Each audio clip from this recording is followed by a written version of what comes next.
São como marcos sujos de sangue, placas de estrada incendiadas. As fronteiras que habitamos têm armas de fogo carregadas. Amores de 1000 metros mais pequenos, em altura não se vê quem pode menos. Quantas mortes ainda cabem na fronteira, há sempre quem atire, quem não queira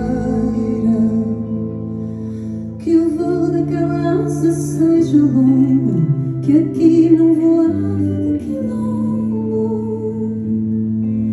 As fronteiras têm guardas afetados e há pestes no lugar de